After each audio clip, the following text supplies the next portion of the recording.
Hola, ¿cómo están? Espero que se encuentren excelentemente bien. El día de hoy comenzaremos a revisar algunos temas de endocrinología. Vamos a comenzar con fisiología de tiroides y el tema principal, que es hipotiroidismo. Les sugiero que se suscriban para que no se pierdan el contenido y denle like al video para que el algoritmo de YouTube nos ayude. Entonces, primeramente, para entender todo lo relacionado a la tiroides, debemos conocer cuáles son los estudios diagnósticos en enfermedad tiroidea. Voy a presentar los principales estudios diagnósticos, que son estos 4. TSH, que es la hormona estimulante de tiroides. Este es el estudio más sensible para detectar hipo e hipertiroidismo y se usa como screening primario. Esto tiene la desventaja de que no es valorable en enfermedades centrales, como ahorita voy a explicarlo, y disminuye con la ingesta de dopamina, esteroides y enfermedad grave. Entonces, la TSH, que es la hormona estimulante de tiroides, va a ser la principal hormona que vamos a solicitar al inicio del algoritmo diagnóstico para poder determinar si hay alguna enfermedad tiroidea, ya sea hiper o hipotiroidismo.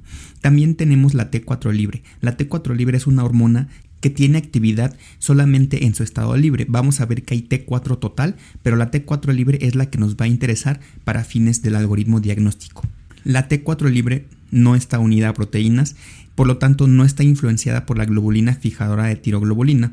Esta es una hormona que se encarga de fijar muchas hormonas a nivel sérico. Entonces, la T4 total sí está influida por los niveles de la globulina fijadora de tiroglobulina, a diferencia de la T4 libre, que esta es independiente. La T3 total es la liotironina y esta se usa para valorar algunos casos de hipertiroidismo, y los anticuerpos antiperoxidasa, que son los anti-TPO. Estos se van a encontrar positivos en enfermedad de Hashimoto en títulos altos y van a estar también presentes en la tiroiditis subaguda y enfermedad de Graves en títulos bajos. Otros estudios importantes a tener en cuenta es la T4 total, que como les comentaba es la concentración sérica total de hormona tiroidea, la cual está afectada por la globulina fijadora de tiroxina. Ahorita vamos a comentar cuál es la importancia de esta hormona, la globulina fijadora de tiroxina.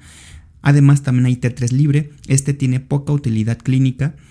La T3 reversa es una hormona inactiva, pero que se usa para valorar el síndrome de eutiroideo enfermo, ya que aumenta cuando se presenta esta condición y rara vez es usada en la clínica, pero sí se puede valorar cuando estamos ante un paciente con síndrome de eutiroideo enfermo. Otros estudios diagnósticos de importancia es la TSI, que son los anticuerpos estimulantes de tiroides. Estos van a estar elevados en la enfermedad de Graves y el diagnóstico de Graves se va a realizar con títulos altos de estos anticuerpos. También vamos a valorar la tiroglobulina. Esta es una proteína que se encuentra incrementada en el bocio, en hipertiroidismo y en tiroiditis, y también va a disminuir cuando hay ingesta de hormona tiroidea.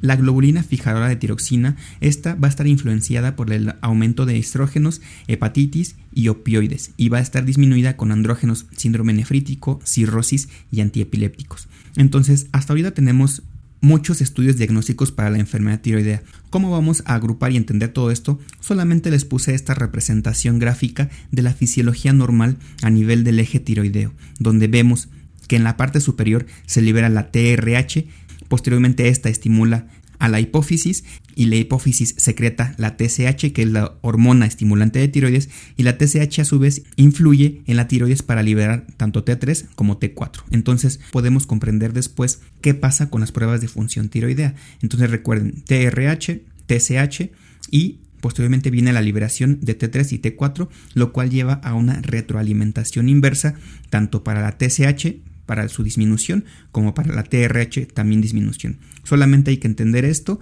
para poder entender el algoritmo diagnóstico que hay en enfermedad tiroidea. Tenemos este algoritmo diagnóstico que es bastante útil, en donde, si se dan cuenta, en la parte superior está la TSH, que es la hormona estimulante de tiroides. Esta por lo regular se encuentra disminuida o aumentada.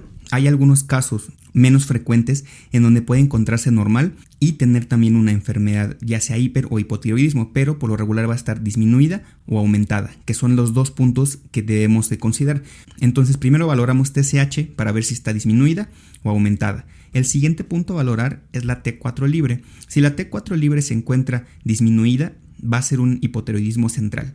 Si la T4 libre se encuentra normal, va a ser un hipotiroidismo subclínico, y si la T4 libre se encuentra incrementada, va a ser un hipertiroidismo primario.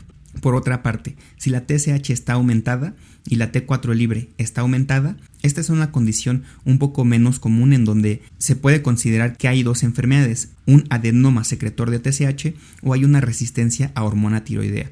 Lo más común es que se encuentre en esta parte donde es un hipotiroidismo primario con una TSH aumentada y una T4 libre disminuida. O si la T4 libre se encuentra normal, vamos a tener un hipotiroidismo subclínico.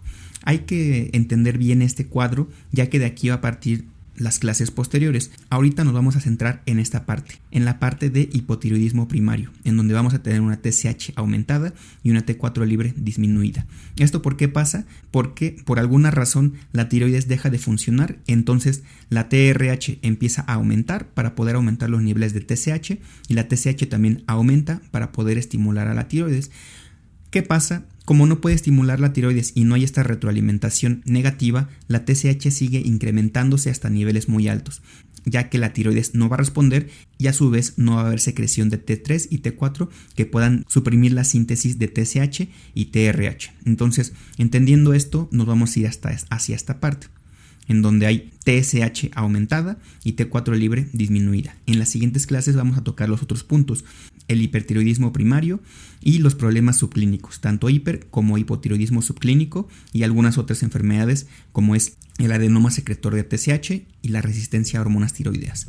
Entonces vamos a comenzar con el hipotiroidismo. Como les había comentado, la TSH va a estar aumentada, T4 libre va a estar disminuida y eso nos lleva a un hipotiroidismo primario.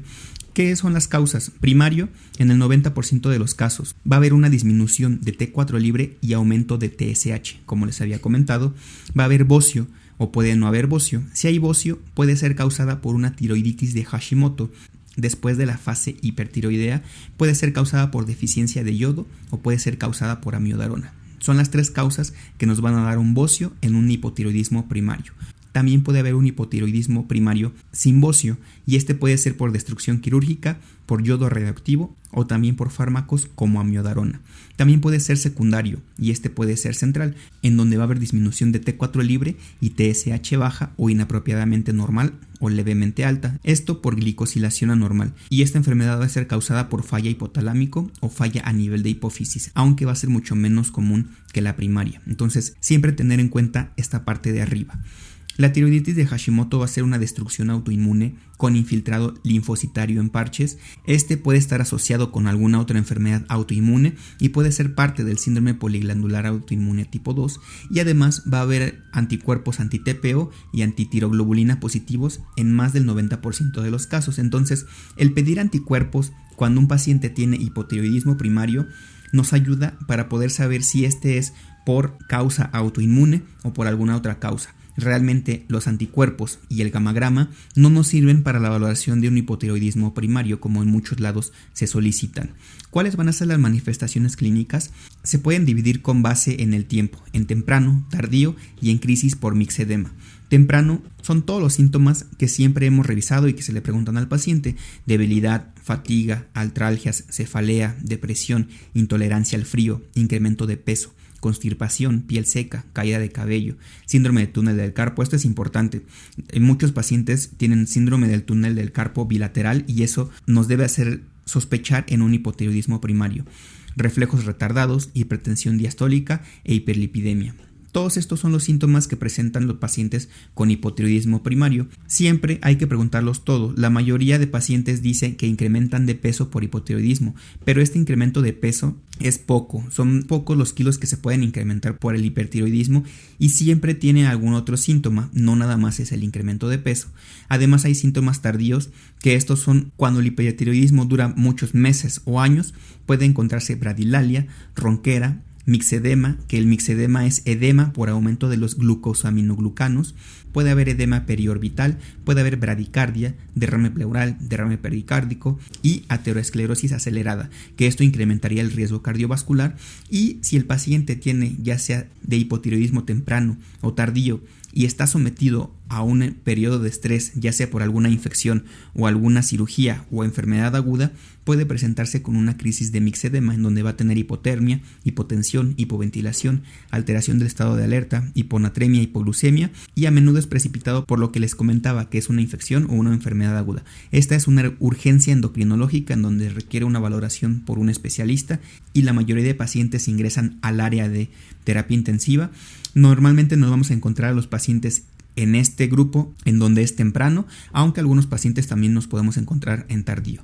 Los estudios diagnósticos que vamos a solicitar el perfil tiroideo que incluye TSH, T4 total, T4 libre, T3 total, T3 libre y algunos otros valores que nos puedan dar en los resultados, pero nos vamos a centrar en la TSH y en el T4, que como vimos va a haber disminución de T4 libre e incremento de TSH. Además puede haber anticuerpos antiperoxidasa positivos en tiroiditis de Hashimoto, aunque estos solamente, como les decía, son para diagnóstico, no se tienen que estar pidiendo como se hacen en muchos lados de manera subsecuente, ya que no nos aportan mayor información cuando el paciente ya tiene hipotiroidismo. Se puede pedir una química general, una biometría hemática y podemos encontrar hiponatremia, hipoglucemia, anemia, aumento de LDL, disminución de HDL o incremento de la creatinfosfoquinasa, aunque todo esto es inespecífico y puede o no puede estar presente, y sí se sugiere pedir un perfil tiroideo en todas las pacientes embarazadas para método screening. El tratamiento del hipotiroidismo realmente es bastante sencillo. Se da con levotiroxina. La levotiroxina se calcula de 1.5 a 1.7 microgramos kilogramo día. Entonces se pesa al paciente y se calcula el peso del paciente por 1.5, 1.6 o 1.7, lo cual nos va a dar la dosis de levotiroxina que va a estar tomando al día y esta se le va a iniciar al paciente. ¿Qué vamos a hacer después? Se debe valorar la TSH cada 5 a 6 semanas y se tiene que ajustar el tratamiento hasta lograr un eutiroidismo. Esto quiere decir que la TSH se encuentre por debajo de 2.5 y mejoren los síntomas del paciente. Algo muy importante, se debe iniciar con dosis menores en pacientes con cardiopatía isquémica o adultos mayores. ¿Esto por qué? Porque al momento de dar la levotiroxina vamos a incrementar el metabolismo de todo el cuerpo y eso puede llevar a algunos problemas como fibrilación auricular, cardiopatía isquémica o problemas cardiovasculares en pacientes mayores o con antecedentes de cardiopatía isquémica. ¿Cómo va a tomar la levotiroxina? Esto es muy importante. La levotiroxina se toma en ayuno, con agua y por lo menos 2 horas antes de que consuman algún otro alimento. Si lo toman con leche, con jugo, con algún licuado, con cualquier otra cosa, la levotiroxina se inactiva y es como si el paciente no estuviera tomando nada. La dosis de levotiroxina se incrementa en los siguientes casos: en absorción disminuida de fármacos como en enfermedad celíaca o en enfermedad inflamatoria intestinal, en medicamentos que aumenten su metabolismo. Si el paciente toma alguno de estos como fenitoína o fenobarbital, aumenta el metabolismo de la levotiroxina y se tiene que incrementar la dosis, y también con cambios hormonales. El principal cambio hormonal sería con embarazo, ya que se aumenta aproximadamente un 30% de la dosis de levotiroxina a la semana 8 y posteriormente se van haciendo ajustes con base en el trimestre y en la TSH que tiene la paciente, aunque todo lo de acá abajo ya es visto por algún especialista. Y recuerden, siempre que tengan un paciente con hipotiroidismo, habrá que pedir perfil tiroideo, y si ustedes ven que el paciente no responde por alguna causa, habrá que referirlo a algún especialista, ya sea en medicina interna o con el endocrinólogo, que es el especialista en toda la patología tiroidea.